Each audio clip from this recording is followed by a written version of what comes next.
మన రెండు తెలుగు రాష్ట్రాల్లో జరుగుతున్న పరిణామాలను గమనిస్తుంటే భావ ప్రకటన స్వేచ్ఛ అంటే మనకి తోచిన రీతిలో మనకు నచ్చిన భాషలో ఎదుటి వాళ్ళ మీద విరుచుకుపడడం కూడా భావ ప్రకటన స్వేచ్ఛ అని చెప్పి చాలా మంది భావిస్తున్నట్టుగా కనిపిస్తోంది.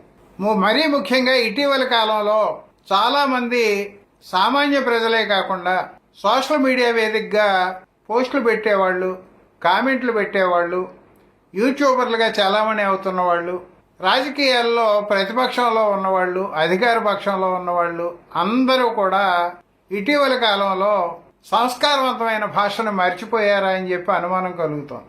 వాళ్ళు మాట్లాడేటప్పుడు మనం సభ్య సమాజంలో ఉన్నాము, కాస్త ఇతరులు వినదగ్గ భాష, సౌమ్యంగా ఉండే భాష ఉపయోగించాలనేటువంటి స్పృహను కోల్పోతున్నారన్న అనుమానం రోజు రోజుకు బలపడుతుంది.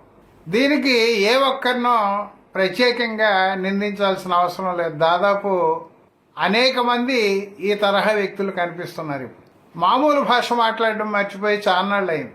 ఇందులో రాజకీయ నాయకులే అనుకుంటే వివిధ మతాల్లో ఉన్న వాళ్ళు కూడా తమకు తోచిన రీతిలో బూతు పదాలు ఉపయోగిస్తూ కామెంట్లు చేయడం, పోస్టులు పెట్టడం జరుగుతుంది సోషల్ మీడియా వేదికగా. తమకి నచ్చని అంశాలని ఎవరైనా పోస్టుల రూపంలో పెట్టినా, వీడియోల రూపంలో పెట్టినా అసభ్య పదజాలంతో విరుచుకుపడుతున్న వాళ్ళ సంఖ్య నానాటికి పెరుగుతోంది. మతస్థులకి ఆయా మతాల్లో దీర్ఘకాలంగా కొనసాగుతున్నప్పటికీ కూడా వారు నమ్ముతున్న మతాలు వాళ్ళకి సంస్కారం నేర్పడం లేదు అని చెప్పి వాళ్ళు పెడుతున్న పోస్టులు చూస్తే తెలుస్తుంది, లేదా కామెంట్లను బట్టి అర్థమవుతోంది. అలాగే రాజకీయ నాయకులు కూడా హుందాగా విమర్శలు చేయడం మానేసి వ్యక్తిగత విమర్శలకు దిగుతూ నోటికొచ్చిన రీతిలో కామెంట్లు చేయడం అనేది భరించరాని విషయంగా తయారవుతోంది నానాటికి. ఇటీవల పార్లమెంటరీ లాంగ్వేజ్ అనే పదం పక్కకు పోయింది.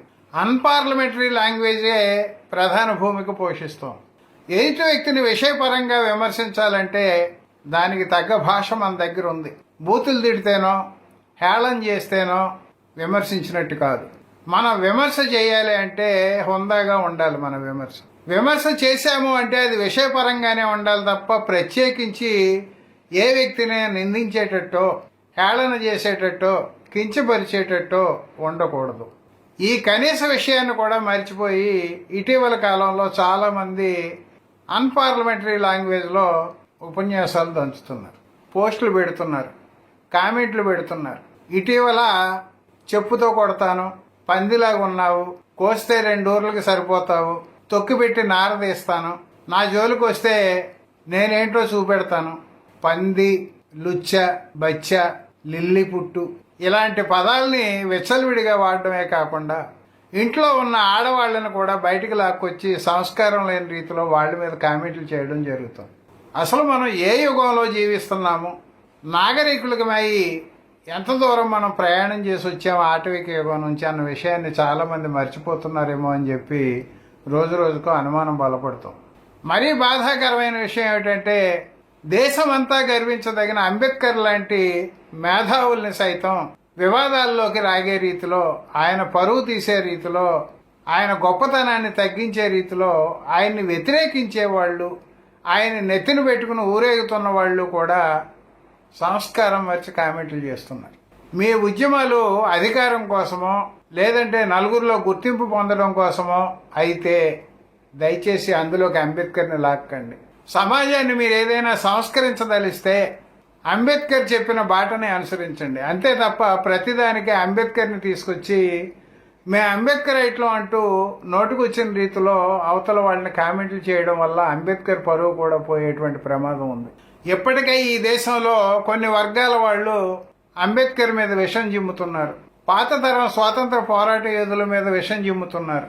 అంబేద్కర్ని మేము ఓన్ చేసుకున్నామని చెప్పేవాళ్ళు కూడా అంబేద్కర్ పేరు చెప్పుకుని నోటుకొచ్చినట్టు మాట్లాడితే మీతో పాటు అంబేద్కర్ పరువు ప్రతిష్టలకు కూడా భంగం కలుగుతుందని చెప్పి అటువంటి వాళ్ళు గుర్తించాల్సిన అవసరం ఉంది. ఈవేళ ఈ రాష్ట్రంలో ఏ చిన్న సంఘటన జరిగినా మత ప్రస్తావనో కుల ప్రస్తావనో తేకుండా ఎవ్వరూ ఉండడం లేదు. ఇది మరీ బాధాకరమైన అంశం. ఎవరైనా కులం పేరు మీదో మతం పేరు మీదో కామెంట్ చేస్తే వాళ్ళని సమర్థించే పత్రికలు ఆ విషయంలో మౌనంగా ఉంటాయి. వాళ్ళని వ్యతిరేకించే వాళ్ళు, వ్యతిరేక వర్గానికి కొమ్ము కాసేవాళ్ళు తమ పత్రికల్లో ఆ విషయాలను హైలైట్ చేస్తూ వార్తలు రాస్తున్నారు. ఇది ఇవాళ జరుగుతున్న చరిత్ర. ఏ చిన్న సంఘటన జరిగినా దానికి కులాన్ని కానీ మతాన్ని కానీ ఆపాదించకుండా మనం దాన్ని విశ్లేషించలేమా? ప్రతిదానికి కులం మతం ఆధారంగా చూసేటువంటి ధోరణి ఇలాగే కొనసాగితే అసలు మనం మనుషులం అన్న సంగతే భవిష్యత్తులో మర్చిపోతామన్న అనుమానం కలుగుతోంది. ప్రతి చిన్న సంఘటనని భూతద్దంలో చూడడం, దానికి మతం రంగు పొలవడం లేదా కులం రంగు పొలవడం అనేది మనుషులు చేసేటువంటి పని కాదు. రాజ్యాంగంలోని ఆర్టికల్ 19 భావ ప్రకటన స్వేచ్ఛ గురించి, వాక్ స్వాతంత్రం గురించి మాట్లాడుతూ ఎవరైనా తమ భావాల్ని నచ్చిన రీతిలో ప్రచారం చేసుకోవచ్చని చెప్పిన మాట వాస్తవమే. కానీ భావ ప్రకటన స్వేచ్ఛ అంటే మన స్వేచ్ఛ ఇతరుల ముక్కును తాకేటప్పటికి దానికి పరిమితులు ఏర్పడతాయని చెప్పి ఒక ఆయన అన్నాడు. ఇతరుల గౌరవానికి, మర్యాదకు, నైతికతకు భంగకరం కాని రీతిలో మన విమర్శ ఉండాలి. ఈవేళ అలా విమర్శ చేస్తున్న వాళ్ళు ఎంతమంది ఉన్నారు? ఎవరైనా తప్పు చేస్తే శిక్షించాల్సినటువంటి పరిపాలకులు కూడా ఈవేళ అదే తరహా భాష మాట్లాడుతున్నారని చెప్పడానికి చాలా బాధపడవలసి వస్తుంది. ఈవేళ దేశంలో రాజకీయాలన్నీ బూతులకే పరిమితం అయిపోతున్నాయా అని చెప్పి అనుమానం కలుగుతాం. అసలు ఒకళ్ళనొకళ్ళు విమర్శించుకోవడానికి భాషే లేనట్టుగా పరుషమైన పదజాలం ఎందుకు వాడుతున్నారు? టాస్క్ ఫోర్సులు వేస్తాం, సోషల్ మీడియాలో అతిగా వాగే వాళ్ళని కట్టడి చేస్తామని చెప్పి స్టేట్మెంట్లు ఇస్తున్నారు పాలకులు. ఇలా స్టేట్మెంట్లు ఇచ్చేవాళ్ళు కూడా ముందుగా తాము ఏం మాట్లాడుతున్నాము, తాము హుందాగా మాట్లాడుతున్నామా అన్న విషయాన్ని ప్రశ్నించుకోవాల్సినటువంటి స్థితిలో ఈవేళ సమాజం ఉంది. దయచేసి విమర్శ చేయండి, దేన్నైనా. విమర్శ చేసే క్రమంలో వ్యక్తిగతంగా ఎవరిని హేళన చేయకండి, కించపరచకండి, అమర్యాదగా మాట్లాడకండి, వాళ్ళ నైతికతకి భంగం కలిగించే రీతిలో కామెంట్లు చేయకండి. మనం సంస్కారవంతులం అనిపించుకుంటాం.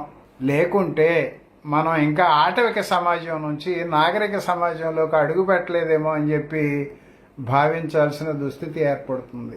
ఇప్పటికే సమాజం కులం పేరు మీద, మతం పేరు మీద విడిపోయి ఉంది. రాజకీయాలు కూడా వాటి పేరు మీదే జరుగుతున్నాయి. భవిష్యత్తు ఇలాగే కొనసాగితే రాష్ట్రాలు అభివృద్ధి చెందడం మానేసి కులాల పేరు మీద, మతాల పేరు మీద రావణ కాష్టాలుగా మారేటువంటి ప్రమాదం ఉంది. రాజకీయాల నుంచి కులాలని, మతాలని వేరు చేయండి. జరిగే ప్రతి సంఘటనని కులానికి, మతానికి ఆపాదించకుండా నిష్పాక్షికంగా విశ్లేషించండి. ప్రతిదానికి అవతల వాళ్ళ మీద విరుచుకుపడితేనే నాకు గుర్తింపు వస్తుందనేటువంటి ధోరణి నుంచి బయటికి రండి అని చెప్పి